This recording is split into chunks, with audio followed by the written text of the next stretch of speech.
നമസ്കാരം. Village investor എന്ന YouTube ചാനലിലേക്ക് എല്ലാവർക്കും സ്വാഗതം. ഈ വീഡിയോ നമ്മൾ ഡിസ്കസ് ചെയ്യണത് ഇൻഫോസിൻ്റെ Q3 റിസൾട്ടാണ്. കമ്പനിയുടെ ടോട്ടൽ ഈ വർഷം Q3 കമ്പനിയുടെ റവന്യൂ വന്നിരിക്കുന്നത് 41,764 കോടിയാണ്. കഴിഞ്ഞ വർഷം ഡിസംബർ 31 റിസൾട്ട് 38,821 കോടിയായിരുന്നു. ഇയർ ഓൺ ഇയർ ബേസ് ചെയ്തിട്ട് 7.6% വർധനവാണ് കമ്പനിയുടെ ടോട്ടൽ ഇൻകത്തിൽ വന്നിരിക്കുന്നത്. കഴിഞ്ഞ ക്വാർട്ടറിൽ 40,986 കോടിയായിരുന്നു കഴിഞ്ഞ ക്വാർട്ടറിൽ ടോട്ടൽ ഇൻകം ഉണ്ടായിരുന്നു. കഴിഞ്ഞ ക്വാർട്ടർ ഈ ക്വാർട്ടർ കമ്പയർ ചെയ്യുമ്പോൾ 1.9% വർധനവാണ് കമ്പനിയിലെ റവന്യൂവിൽ ഉണ്ടായിരിക്കുന്നത്. അതിൻ്റെ ടോട്ടൽ എക്സ്പെൻസ് നോക്കുകയാണെങ്കിൽ കഴിഞ്ഞ വർഷം 30,991 കോടിയായിരുന്നു ടോട്ടൽ എക്സ്പെൻസ്.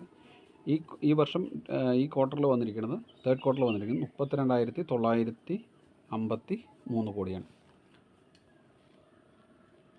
അതിൻ്റെ പ്രോഫിറ്റ് നോക്കുകയാണെങ്കിൽ കഴിഞ്ഞ വർഷം തേർഡ് ക്വാർട്ടറിൽ വന്നിരിക്കുന്നത് 6,113 കോടിയായിരുന്നു. ഈ പ്രാവശ്യം ഈ ക്വാർട്ടറിൽ തേർഡ് ക്വാർട്ടറിൽ വന്നിരിക്കുന്നത് 6,822 കോടിയാണ്. കമ്പയറിട്ട് കഴിഞ്ഞ വർഷത്തെ അപേക്ഷിച്ച് 11.4% പ്രോഫിറ്റിൽ വർധനവാണ് വന്നിരിക്കുന്നത്. കഴിഞ്ഞ ക്വാർട്ടറിൽ നോക്കുകയാണെങ്കിൽ 6,516 കോടി. കഴിഞ്ഞ ക്വാർട്ടറിൽ അപേക്ഷിച്ച് ഈ ക്വാർട്ടറിൽ 4.6% വർധനവാണ് പ്രോഫിറ്റിൽ വന്നിരിക്കുന്നത്.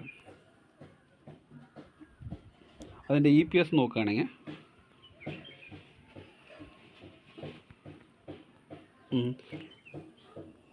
കഴിഞ്ഞ ക്വാർട്ടറിൽ 14.76 ആയിരുന്നു. ഇപ്പോൾ 16. ഈ തേർഡ് ക്വാർട്ടറിൽ ഈ വർഷമാകുമ്പോൾ 16.43 ആയിരുന്നു. കഴിഞ്ഞ ക്വാർട്ടറിൽ സെപ്റ്റംബർ ക്വാർട്ടറിൽ 15.71 ആയിരുന്നു. ഈ ക്വാർട്ടറിൽ 16.43 ആയിരുന്നു.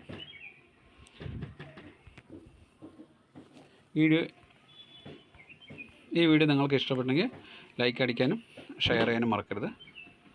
അവസാനമായി താങ്ക് യു ഫോർ വാച്ചിങ്.